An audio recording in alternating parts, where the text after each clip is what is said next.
Right.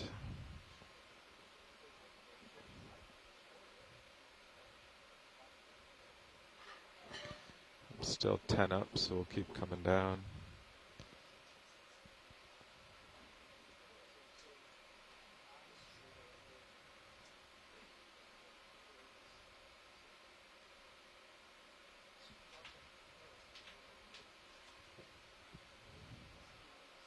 Everyone. Okay, EX is now broadcasting. Okay. You want to do it? Okay.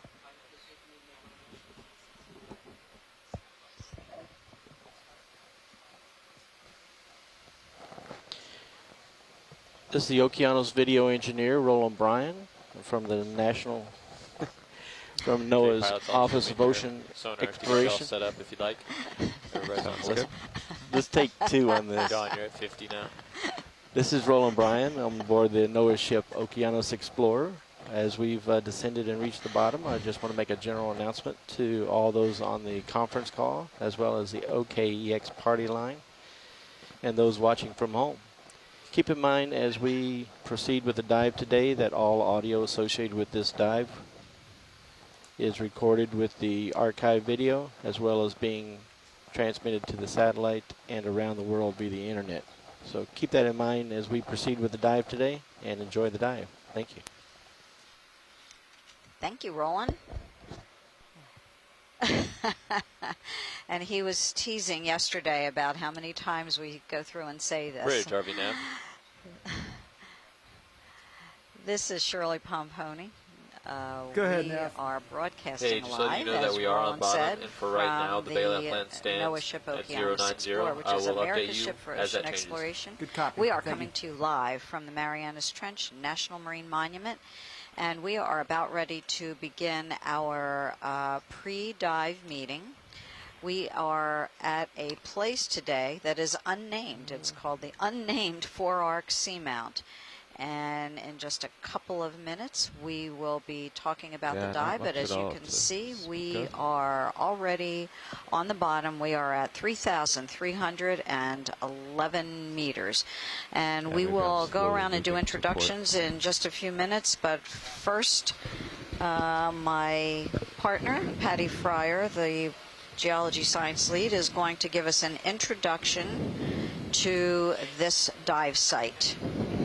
Okay, well, we are diving today on what is a submarine mountain that is about 2 kilometers high. It's maybe 25 or so kilometers in diameter, and it's made of mud. And this mud is coming mainly from the mantle. About 95% of the material that is erupted here is erupted cold. This is not an igneous volcano. It's not like those in the island arc to the west, but rather the muds that are forming here are from the faults beneath the forearc, some of which go as deep as 18 or so kilometers and intersect the top of the downgoing, the subducting Pacific plate. The forearc, the area between the Mariana Trench and the volcanic arc, is about 200 kilometers wide. And what has happened over the last 50 million years or so is that this part of the Mariana convergent plate margin system has been fractured tremendously as it has changed from a linear arc to the more curved arc we see today. So where those fractures occur are fault lines, and when the rocks on either side of a fault move, they break up the material between the fractures into finer particles. And when fluids are coming off the downgoing plate as the plate descends deeper into the earth, the fluids from sediments in between the grains of sediments get squeezed out, and rocks begin to basically dehydrate, so they're sort of distilled as the plate descends. All of that fluid rises up the cracks in the fault margins where all this ground up material exists. The water interacts with the ground material and changes the mineral composition. And because the minerals are absorbing water, they become less dense than the surrounding materials.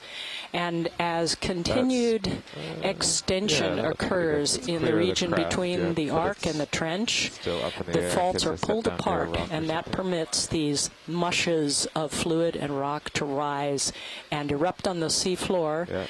The temperatures at the tops of these seamounts of these muds can be maybe 10 degrees at most. The highest temperature we've ever measured was from drilling down 300 meters into one of these seamounts, and the temperature we got there was about 35 degrees C. So they're not real hot, but they are active and erupting. Okay, so Derek Sellers, would you like to step us through the multi-beam imagery? I believe we have that up so everyone can see it. That's right. Sure thing. And you go ahead and introduce yourself too, Derek. Good morning, everyone. This is Derek Sowers, NOAA's Office of Ocean Exploration and Research. I'm the mapping team lead on this cruise. And I'm showing you multi-beam data that was collected during leg 2 of this expedition series. And the dive we picked today is at the top of this mud volcano feature that Patty just described. Patty helped pick out the top of this feature and is really looking for the highest likelihood of trying to find the origin of the fluids that she just described coming out onto the seafloor here. So a very low relief dive today. We're starting at about 3,315 meters and just kind of transiting horizontally along these very minor bumps along the top and ending out at almost the same depth. So our transit course over this is about 721 meters in length, which certainly seems doable given the terrain, and hopefully we'll find something interesting. Yep. No doubt we'll find something interesting. We have, I think, about 4 hours for this dive because of the amount of time it takes to get now back from the bottom back up to the ship. So since we are already on the bottom, we're just going to do some quick introductions, and then we'll introduce our shore-based science team in a couple of minutes. So as I mentioned, I'm Shirley Pomponi. I'm from Harbor Branch Oceanographic Institute, Florida Atlantic University, and NOAA's Cooperative Institute for Ocean Exploration, Research, and Technology. I am the biology science lead on board this leg 3 of this mission. I'm Patty Fryer. I'm the geology lead for this part of the mission, Leg 3, and I'm from the Hawaii Institute of Geophysics and Planetology at the University of Hawaii in Manoa on the island of Oahu. Okay, and Derek Sowers already introduced himself, and a very important partner in this operation is the Global Foundation for Ocean Exploration, and they are our ROV operators. The Global Foundation for Ocean Exploration operates and maintains the Deep Discoverer 2 and Sirius ROVs, and they are continually doing upgrades to this system so that we can bring back the very best video and samples for the scientific community and our resource managers. Pilot, would you like to have the crew, your ROV crew, introduce yourselves, please? Yes, we can do that. So as Shirley said, we all work for the Global Foundation of Ocean Exploration, and we designed and built this ROV system over the past, I've been with it for 7 years. I'm Carl McCletchie, the pilot for the next 2 hours as we're on the bottom, and on my left. I'm Andy Lister on navigation today. And on the right. I'm Don Liberatore, and I'm the co-pilot this morning, and just happy to be here. And on the far right. And I'm Roland Bryan over in the dark corner. I'm also from We have a very busy videographer. We have a busy videographer, Roland Bryan from the Global Foundation for Ocean Exploration. And am I on? No, I'm not on mute. And in the back row. And who do we? Rogers on clipping. Okay, we are on the bottom, and we'll go into some more introductions and the way we operate this expedition and exploration. But why don't we get started, since we're here and we have only about 4 hours to explore. So. Right. Only 4 hours. Okay. Should we go in and take a closer look? Yeah. At this rock, say? Yeah, I would like to look at this rock, please, pilot. Here we go. Many of the rock samples that are scattered on the surface of these mud volcanoes are ripped up from the throat of the conduit as the muds rise from depth. And some of them are pieces of the Earth's mantle. This one is very large, much too large to pick up with our ROV, but there are plenty of them there. Okay, video. Pretty soon. Let's see if there's anything growing on these. The black surfaces of these rocks are often covered with a relatively thin manganese coating. Maxim? Not too much on this one, but pilot, I saw something on a rock just to the left of this big one, on one of the smaller rocks. Okay. Something biological? Something biological, yeah. Oh, They're yeah. sitting on top of the rock. I'm not sure. It's not a hydroid, On but the very left of the screen. the very there, left. Okay. Thank you. So surely we have a Slide over there. something. We have a something. We have a Round something thing. bio. A Maybe. bio something maybe, Lower. yes, in Yeah, fact. we'll get both of those. Let's take a look.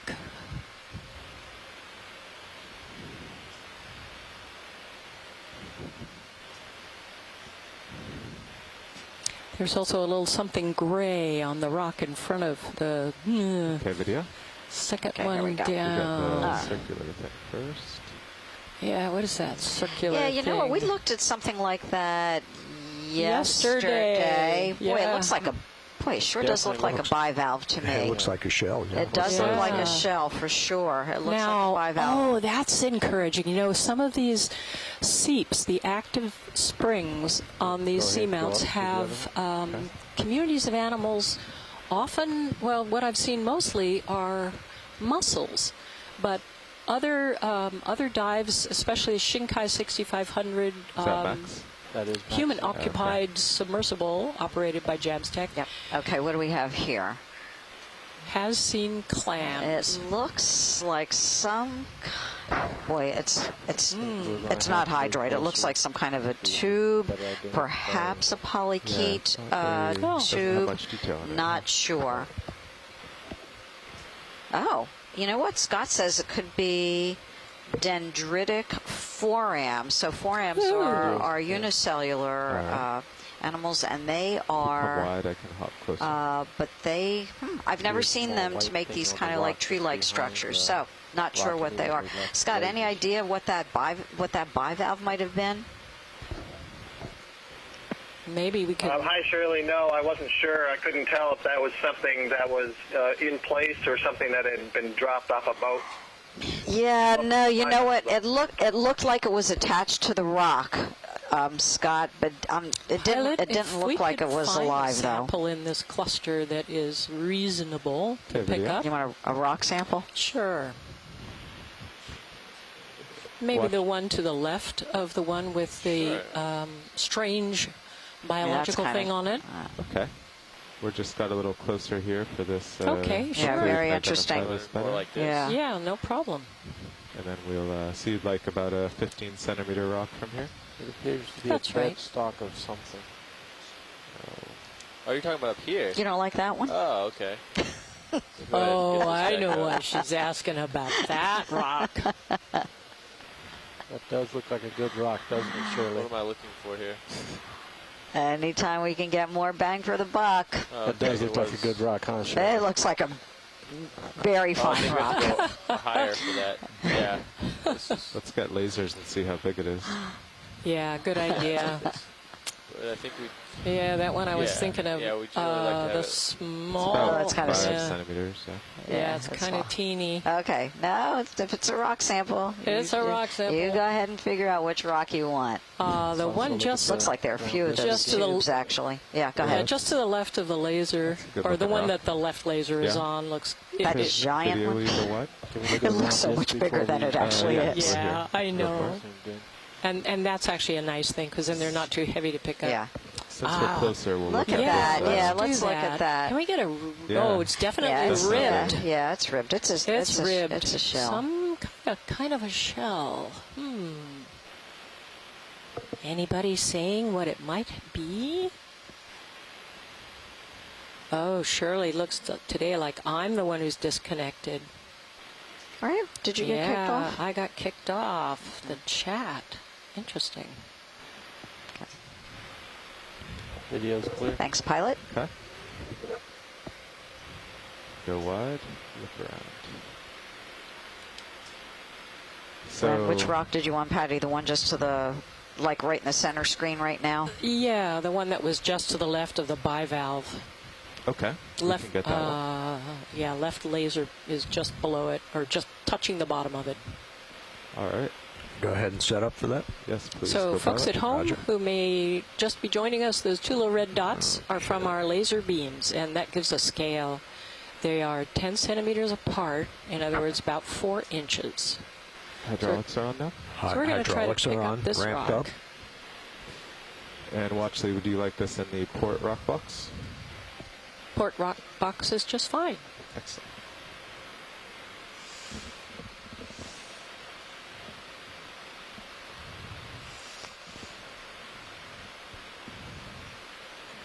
Co-pilot, can you bring up Mini Zeus on the right screen?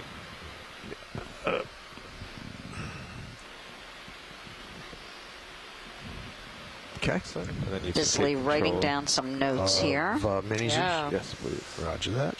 And, Okay. All Okay, these, so all those the are- samples are yeah. going So to we're rock just going for samples. the which will go rock to box the did you think? Port wing. Oregon Port wing inboard, State yeah. University's Roger that. Do that now. archive for the samples from the we'll just have Okeanos to, Explorer, follow me and with all the the pieces. samples, whether they be Be all rocks or set. biological, are available to the entire scientific community. All you have to do is Okay. write a little proposal saying They what you are want to coming do with live. it, and submit it to either of the various places where these samples will be. Like I said, It's, rocks go to Ocean Oregon State. You submit it to the Ocean Explorer website. Right. Okay, so what we're going to You wanna see follow right me now around on there? your Come. screens is We'll the open the box manipulator first. arm that's going to reach Okay. out, Roger that. and it has a claw on the end of it, and you'll see our very capable pilot reach down Snap and it up. pick up, no, very gently grasp that rock sample. What you also saw was that I guess it was the co-pilot moved the possible box that it out, might the be rock box breakable. out. Okay, so there. Lifting okay, so up now the you lid. right to the rock box. So we have we- rock boxes. We have 2 rock boxes, one on the left or port side, and one on the right or starboard side. The one on the port side that you just saw, Carl, our pilot, open, it has a lid on it. Sometimes Yep, we that put is the loose. rocks. Yeah, it's loose. Sometimes we put the rocks in the bio boxes. We have 2 areas, one on the port side, one on the starboard side, that have boxes that have water in them, and each one is divided in 2. So we can actually have 4 separate areas in which we can put biological samples. Wow, it did crumble, huh? Well, sorry yeah. about that, pilot. I don't think we want that one. We'll try another rock somewhere So else. not one of these? That is likely just a chunk of sediment. Okay. Oh, it's stuck to the fingers. Oh, But it has some nice Good job. Right. manganese Wanna crust do- on it. yeah. Port wing Is that a outboard, make sure manganese? it Is it a closes manganese crust Roger that. that's They on don't it? want to go Yes, for it anything is. else here. No, I guess they're not real rocks. Okay, roger that. Let's see. We want good solid hard Port rocks from wing, here. outboard. You want to close that or just leave it open? Or will it I think it'll close? close on It'll its own. close as I move it. Yeah. Pilot, Okay. before you take off, you might try that one just to the right of it, Oop. larger. I It's think not that too was, surprising that we might it's not good? find a sedimentary I didn't go all the rock way when up on video the was top saying maybe of you should this try mud another one. volcano no. feature Okay, we're going. because the me material go the rest of the rises I think all it's the a way test. They want a from. real volcanic rock. So you don't want another. You I- don't want them to try another rock at this location. I Okay, all good? suspect that a lot of They're all these gonna be are crumbly? gonna be crumbly. Okay. Yeah, Okay. I'll just make sure I'm stowed here. Now, Shirley, there's something linear on the left side of the screen. Is that biological? You mean like just over at like the 9 o'clock? Horizontal, yeah, That's 9 from the ROV. Yeah, All that's right. human skid tracks. Oh, Yeah, oh, right. those are skid tracks from the ROV. Oh, okay, gotcha. But that gives you a glimpse into what the sediment looks like It too. does indeed. Mm-hmm. So, pilot, can you And tilt it up is and look at brown. your rock bed crack? Pale brown. Sure.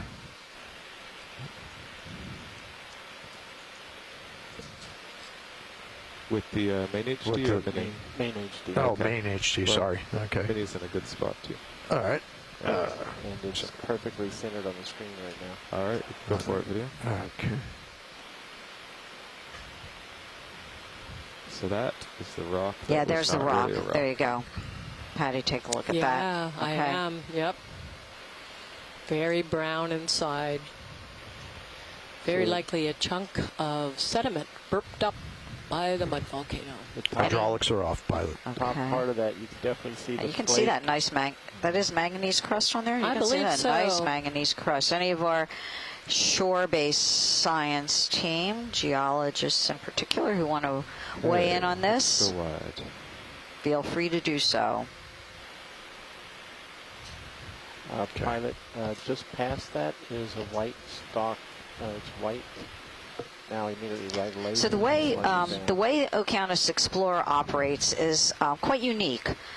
All of our Also, operations those are sponge- science community driven, fixes and on they're there. carried out on behalf of the Seriously, entire back science and second. management community, as opposed to driven by the right questions between of Give you just some, you and me, Patty. So through cable. telepresence, Pretty high up, and but that's a it's not so technology that flashy. makes what Yeah. you at home are seeing and hearing right now possible. We're able to Yeah, I have think you're right. We are a drifting lot back of a bit. scientists, dozens We're of gonna go for it. I scientists can give engaged us a in little an bump, and that'll tell expedition, us how more long we than have we to could lay ever back fit up on Yeah, you wanna give one a 20-meter bump Yeah, forward? one by of the way, our we're more gonna have to traditional average about research 21 cruises. knots over the next So our 700 scientists on meters shore, to and get you'll down hear there. from many Right. of them Did you say today, 20 meters? are participating Well, let's try 30, I from guess. It's not like there's exploration anything. command centers, what we So I'll call go 30 meters and I'll ECCs, go that due are north. kind of replicas Yeah, of you can do of the 0.2. control room that we're sitting in right now. Or there's Also seeing something participating interesting from their in the home right corner. institutions, or depending on what time zone they're We'll go in, to the white button. they may be at home Bridge right already now down. because it's very late. And these are important representatives of our partners at Hey, we need a academic shift move of 30 meters due north. institutions, 000, research 0.2 knots. research centers, so on. So we will introduce them in a little bit. We are going upslope right now. We are at 3,313 meters. Okay, video. We have a at bio this. sample What? that looks like a sponge, like we saw yesterday. It does. It looks like one of those pilodermas that we saw the base, yesterday. you This can is a see demo translucent sponge. through the bottom. Chris Kelly from the University of pilot, I'm gonna try to Hawaii watch, but keep an eye when you was start moving, talking just so I about can this get a time yesterday. It's for something layback. that they found when they were working, I believe, in the Northwest Hawaiian Islands. It's a deep sea sponge, probably very likely a new species. Ready to go up. Just get my focus. And Go ahead. Chris, correct me if, yep, Chris said yes, Piloderma species. Now, what's We on the saw very quite- top? Looks like the top of it has been damaged. No, it looks like just some, it could Looks like a blob of be just some sediment. like sediment. Yeah, it looks like there's something that's Sort of attached to it, cut maybe it? some sediment. No, Okay, no, okay. just something attached to it, I think. Oh, okay. Okay, Yeah. going for full specimen.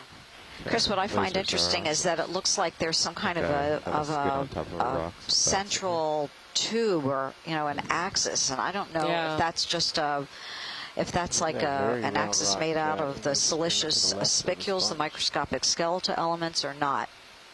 Look at the sponge. Some sort of a Shall we look at that? stalk-like structure? Or sponges Okay, don't really have so wait a minute, stalks, hold on huh? a second. There you go. Okay, Very out of place. Scott's saying, can you guys let us know if you can hear us, because Patty and I are both talking. I should really set down again if I'm going to do this well. We can hear you both just fine. Okay, great, thank you. Great. Go. Comes in.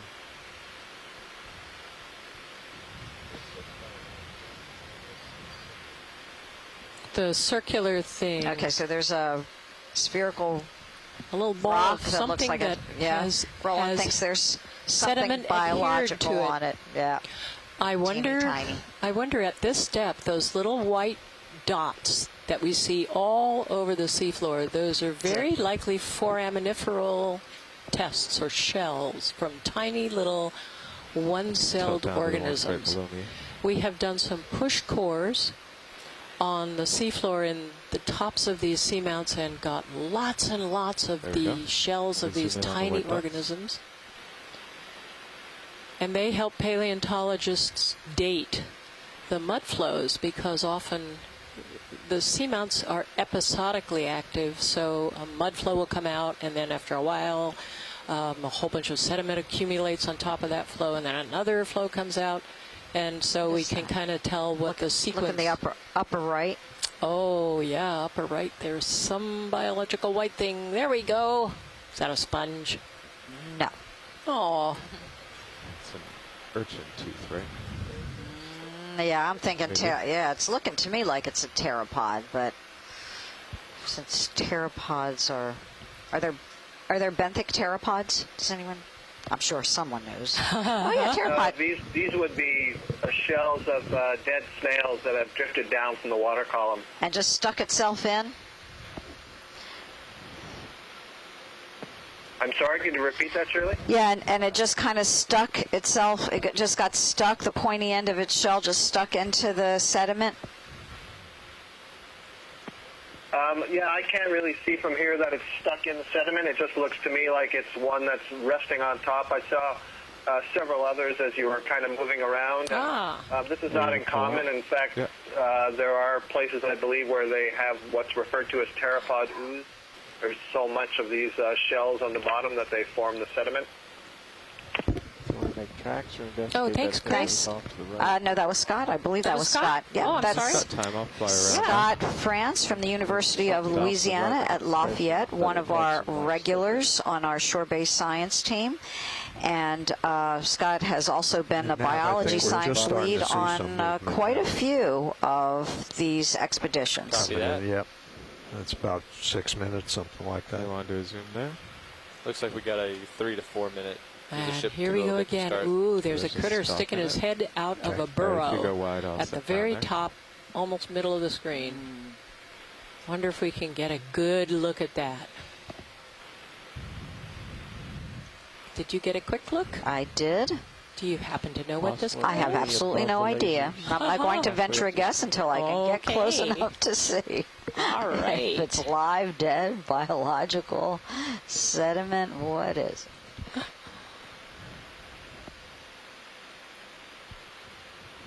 Okay, Tara Luke is talking to one of our other people online, Deb Glickson, Good who idea. was the geo lead from the first leg. And they have a private joke. There's a Tara worm. says, Deb, You can maybe it's see your it. friend Okay. from the first leg. Okay, so what is this? isn't that? Oh, there's something sticking out of the It's end moving. of it. Moving. Yeah, it, It is sure moving. is. There's It's something alive. stick. And it has covered Yeah. itself with whatever No, it's I think come up from. well, It's come up with- no, it's made a tube. It's Right. a tube that it has has decorated. constructed. It has constructed that tube. I would imagine decorated with sediment. polychaete. Looks like it's got little grains of sediment all around it. Yep, and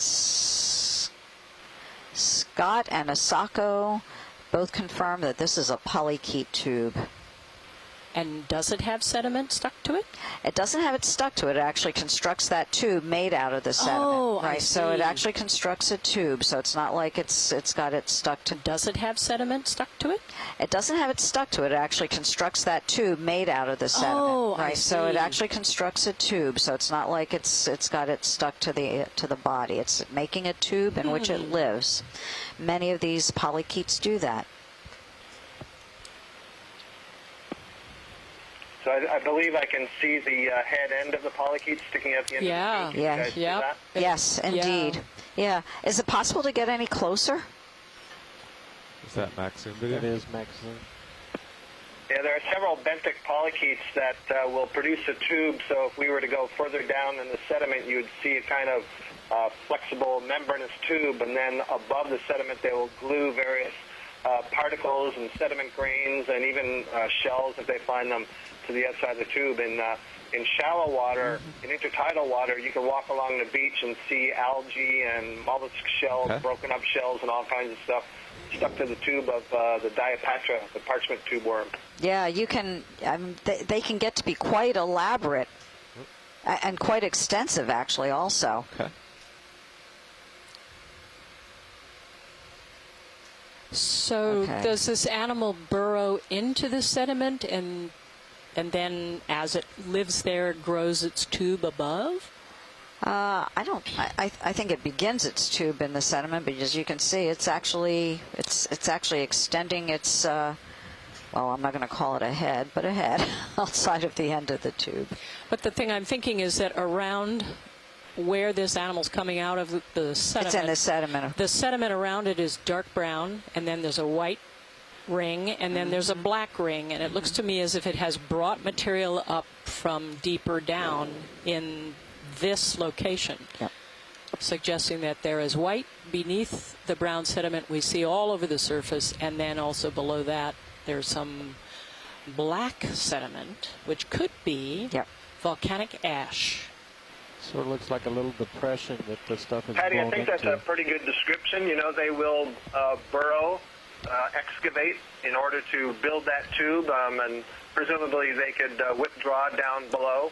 But I also believe that, you know, in the process of excavation, they probably allowed some of the sediments around there to slump down, and so you just created a little depression that may then collect more sediments in a little depression instead of it all being turned over. It looks like a fairly small polychaete, so I'm not sure how much of the bottom would dig up, but certainly I would agree with you that there is some excavation going on and some particulates being settled there.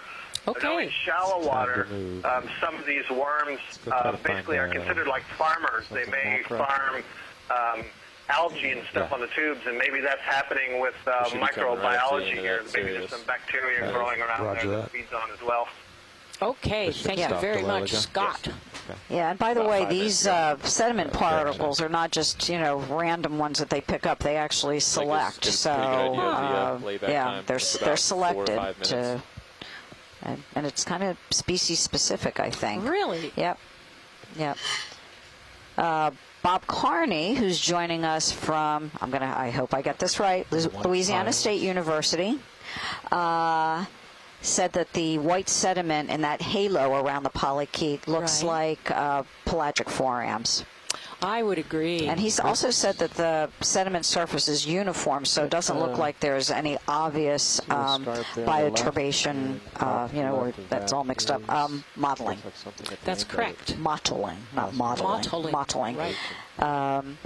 So let's see, who else? Asako Matsumoto is joining us today from the Chiba Institute of Technology in Japan. Sure. Okay. I'll do the same move then. We have quite a few shore-based scientists who are participating in this, and rather than forcing them to go through and introduce themselves, I think I'll introduce them maybe one by one. Take a look at this white patch of sediment. Scientists hypothesize it was whale. And there may be something. No, Bruce, stand by. Bruce Mundy.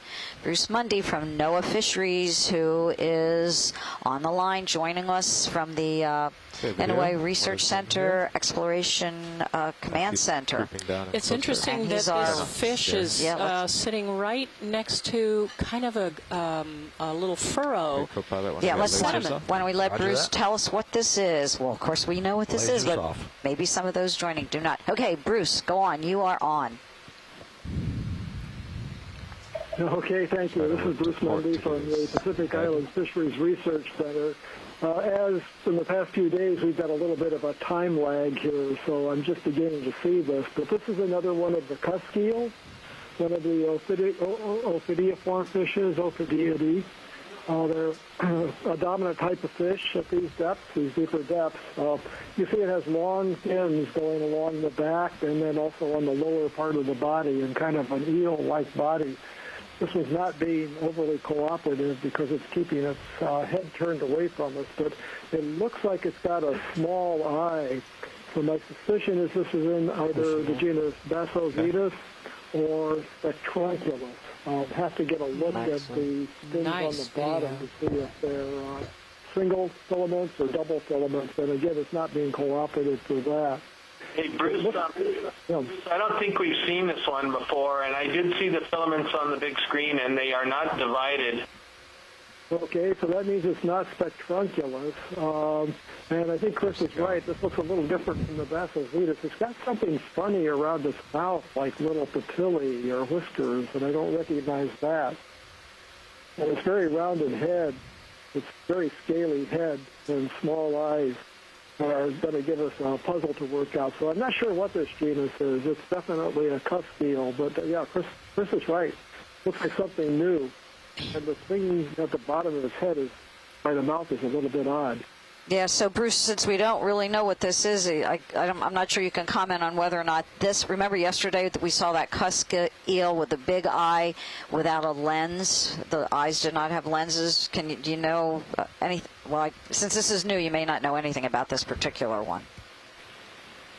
Pilot, when we're done with the this fish, one I has wonder if we could go back to the so furrow. unlike the one that we were seeing yesterday, that had very large eyes, although the lens was reduced or absent in those.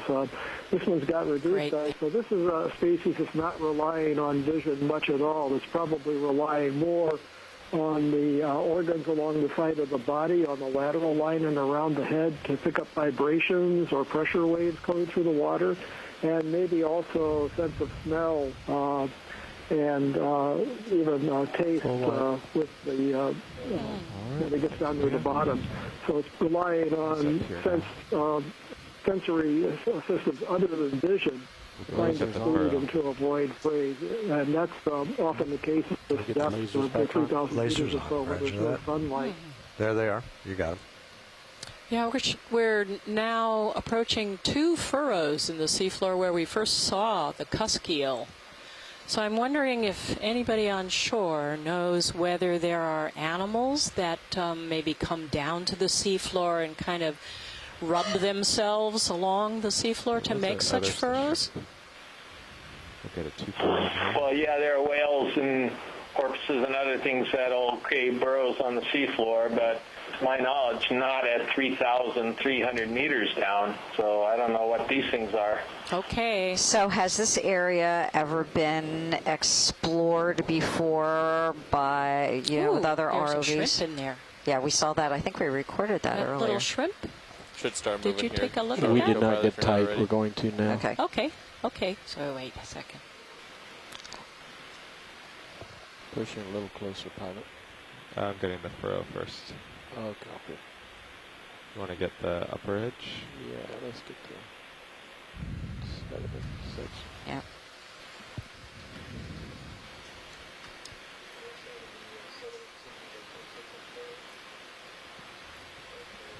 Very fine sediment.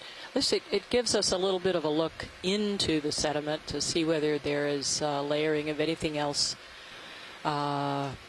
visible at depth in this material. And doesn't look like it. Curious. Okay. Partial. Got a large boulder tumbled along and made that. Well, maybe. They do it in the desert. I know. So all these little white things, like right under the shrimp, then these are the shells of the critter that we saw. It could be the tunicate. No, pteropod. Excuse me. Pteropods. Yeah, because you can actually see some of the larger ones too. So I'm not sure if the smaller ones are particles of the shell as it breaks up, or if they're foraminifera. That's the other possibility as well. Yeah. Is this the same species on which we saw the leeches yesterday? It certainly looks like it could be. Yeah. Let us take a look at the top. Very long antennae. Yep. What is he looking for with those? Food. Looking for food.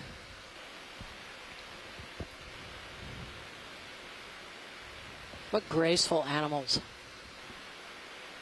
Thanks, pilot. As soon as video is done with this, we're good. The very front of those two outstretched arms, the very small pincers with little hair-like structures on them. Okay, pilot, we're looking down on you about 70% now, so soon you're going to have to push out. Okay, go wide video. Bob Carney from Louisiana State University says these are the white dots that you're seeing, Patty. Right. There's some pteropod fragments, but largely the foraminiferous ooze that Scott France from the other university in Louisiana, I think that'll one be of the our key others. today is my This is a sonar. little Find anything. running joke between the two of them. I know. They have No, it looks like it's battling kind of to the athletic edge. teams, no doubt. Of its usefulness. Very peaceful down here. It is. Lasers or There's all that little rubble all along the bottom. There are It's some quite different from what we saw yesterday, right? It is, yeah. Quite different. Well, we were diving on a scarp. Yes. That was exciting. Which I Yes, learned was a indeed. cliff face. That's what a scarf is. Show up pretty well in sonar. That's fine. Yeah, they do. Very steep cliff. Oh, there's somebody in the water. Give it another 30. So we're seeing animals. Give me a second. That's good. I'm still I know. See what's on these rocks That's first. right, as we said. I'm in a good spot. Choose a biology dive by a geologist, and you will get critters. Yeah, it looks like you may Another be coming shrimp. up on another little rubble field up ahead. There we go. We got another shrimp there. Looks like Is that the same guy? Yeah, looks like I think it might it be. is. Looks Think like it might is. be. He has more legs than the other guy, doesn't he? Yeah. His antennas aren't as long. Roland Bryan, our Are they? videographer, I guess just they're pretty pointed long. out that this one, I don't know, Roland, take a look at those legs. He was pointing out it didn't have the long legs, but look at those. He's moving around, Yeah, he's moving around. and he has very long antennae. Oh, look how beautiful. He's swimming. We got the lasers off, Copilot. Roger. I look like that when I'm swimming. I'm sure you do. All arms and legs. Oh, this is And lovely nice, red eyes. Beautiful. Right. And look at how feathery its Yeah. front antennae are. He is searching Beautiful. for something out Really, there. really beautiful. Lovely imagery, Roland. Brought and to you Pilot, live. thanks for All the keeping credit to the us pilot. in place so Roland can get that beautiful imagery. I wish I So- was just keeping us in place. The camera that is bringing you the high def video is situated right in the front of the ROV, and to get imagery, the pilot will either settle down, and we can zoom in on something on the seafloor. Or what's happening now is he's kind of following the shrimp around, and he's up in the water column about 1.33 meters. Les Watling Off the seafloor. Les Watling from the University of Hawaii is joining us today, but I think he's joining us from Maine, which makes it this whole Very opportunity of telepresence really work for those of us who are traveling or who reside in various places of this the globe. He says it's a Plesiopenaeus, a wonderful swimmer. And what's really different is the motion of the pleopods, which come out to the side and forward rather than just forward in a vertical plane under the body.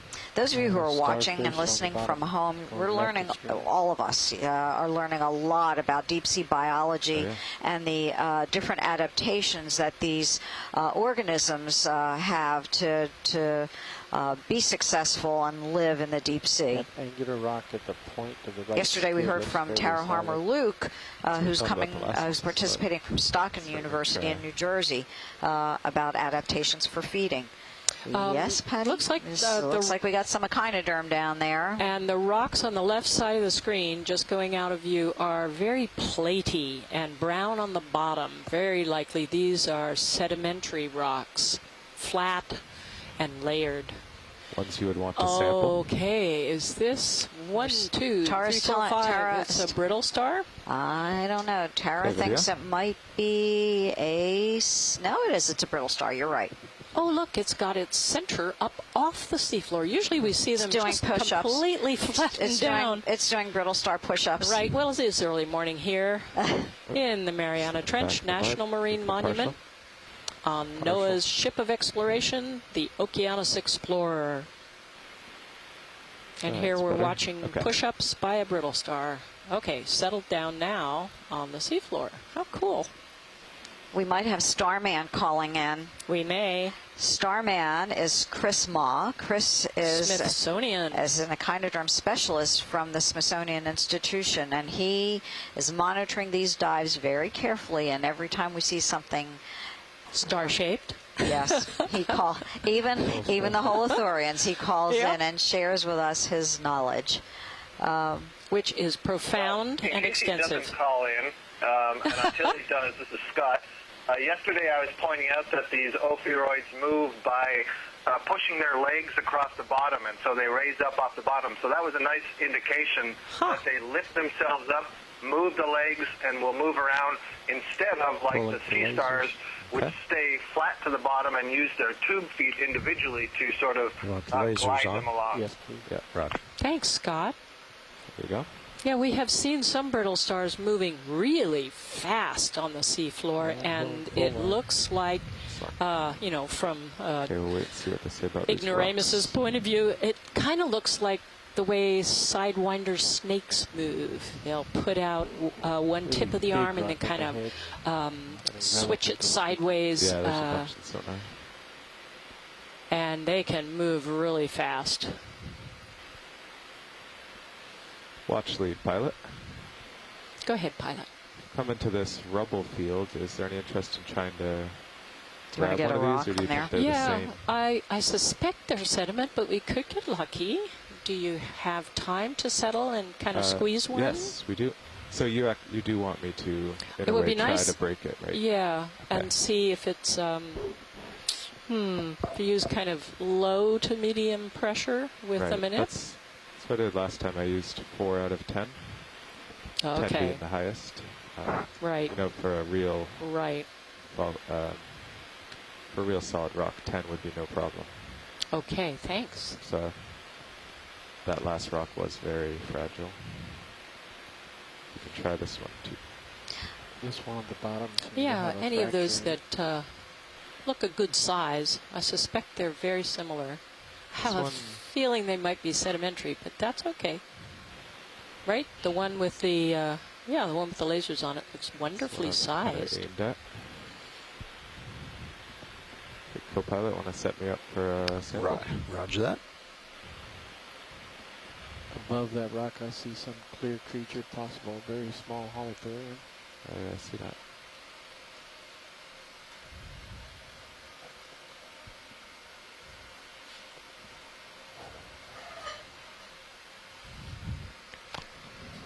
So one of the people I haven't introduced this morning, actually a very important person, is, not that all of you aren't very important, but haven't introduced Chris Kelly. Kelly. For that port rock box again? And Chris is actually, I'm going to get his title wrong in terms of this mission, I believe the scientific coordinator, the overall science lead for this entire capstone mission. It's a 3-year campaign to address the Pacific Monument science, technology, and ocean needs. So the acronym for that is Capstone, and Chris is the science lead for that. He's at the University of Hawaii, and I'm going to let Patty talk about this collection, and then we can talk a little bit more about the mission. Okay, and we're setting up, and again, you can see on the left side of the screen the left port box, which the pilot will open up. And once he has grasped this rock, if it doesn't get totally crushed, we'll put it in there. The rocks, as I said earlier, are all archived at Oregon State University and are available to the entire marine science community to request and work on. All you have to do is tell NOAA what you would like to do with the sample, make your request, and usually they get just mailed right to you. I was going to say Chris Kelly is also operating the Expedition Control Center on the university campus of Hawaii University and at Manoa. It's on the ground floor in the Hawaii Institute of Geophysics building and is open to a courtyard, has the whole wall that faces the courtyard is all glass. And the screens that are inside are about, oh golly, what, 8 feet wide, 6 feet tall. And as the students walk by, they stop and they look at what we're seeing. Some of them come in. Usually they don't. They just sort of stop and stare and are scared to come in unless we wave at them and motion them in. But some of them have come in from all over campus and sat down to watch what we're doing. Now this rock looks solid. Crush, yeah. Oh, thanks, pilot. This one looks nice. Tilt up my mini HD. We got some shots of this. So the pilots use a whole variety of cameras to get a good look at what they're trying to pick up because they don't have the parallax view you have when you reach to pick up an object. So they get that by looking at the object from a variety of different angles. Tilt it up so you can get Usually when they've picked up a sample, they'll raise the big high-definition camera and take a close zoom on it and maybe swivel the arm around so that we on board the ship can get a good look at the outside. Now this rock, like many of the ones that we have seen, has black manganese oxide coating on the outside, and the surface is covered with you know, a few millimeter long fibers of some sort, and we have not been able to figure out what they are. Some of our shoreside folks have suggested they might be biological filaments or maybe foraminiferal. Yeah, but when we get them on, they're so I mean, you can imagine tiny. really tiny, almost. I mean, when you try and scrape them off or delicately pull them off, they just they come off as mush. And as Asako Matsumoto told us before, what they do with these, if they were trying to get any biology, is actually take a piece of the rock, which we don't do. No, we don't do. We try to keep everything intact. Yep. A couple of the rocks yesterday that we picked up just sort of fell apart, cracked in half. Well, that one rock yesterday had all kinds of sediment all around it. Oh, yeah. We picked up a rock yesterday. Kind of gushy sediment all over it. The gushy sediment actually was some of the serpentine mud. Oh. No question about it. Okay. And there were small pebbles embedded in that mud. So we have the rock covered with manganese oxide, so I can't tell what's inside of it. Very frustrating for me. Yeah, thank you. But somebody will get to work on it. Okay, port forward rock box. Thank you, pilot. That was perfectly done. Thank you. As always. So I'm hoping that this rock, when we pick it up, will be very dense and heavy. And if it is, that would suggest that perhaps it is a mantle rock. Another red swimming ship. The first rock that we picked up yesterday was, as Robert Stern, one of our shore-based scientists, suggested, an igneous rock. In other words, a rock formed as magma cools. And it looked like it had the minerals olivine, pyroxene, and plagioclase in it, which is typical of the composition mineralogically of a basalt rock. And that's the sort of rock that is erupted at mid-ocean ridges all over the world, and also one of the types of rocks that is erupted in the Mariana volcanic arc.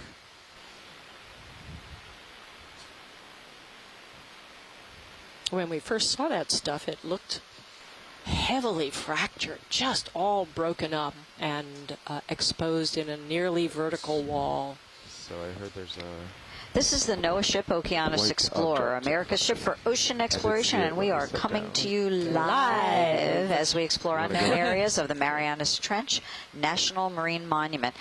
Yep, we are looking. Oh my gosh, that is a sponge. No, baby Hull 30. Oh, it is a Hull 30. I thought it was vertical.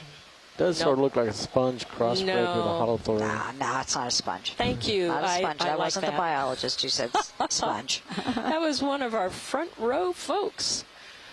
I think it was our pilot. Beautiful. Are we going to... Oh, it has nice tentacles. That's what I thought were the spicules. And it's translucent. Well, interestingly enough, yes, I believe there are some, maybe all holothurians do have these little, I don't think they're called spicules. I think they have the little white sclerae. things on the bottom. Yeah.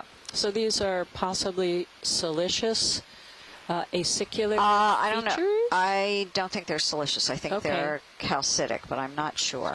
Calcareous calcitic. I don't know what the difference is, but calcium calcareous, carbonate. calcium carbonate, but I'm not sure about that. Could. This is a cute little thing. And it is little. Yeah, it is. Look how little. Those laser dots that you're seeing on the screen are 10 centimeters apart, about 4 inches apart. Right, so that guy's it's maybe tiny. 2 inches at most. At most. Inch and a half. Yeah. Long. Tiny. About an inch wide. Tiny.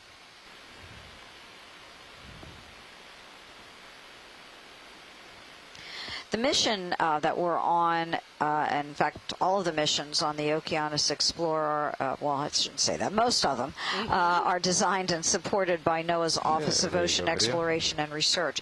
There we go. We're getting a closer view of that sea cucumber. Yeah, that's a nice view. You can see all the tentacles.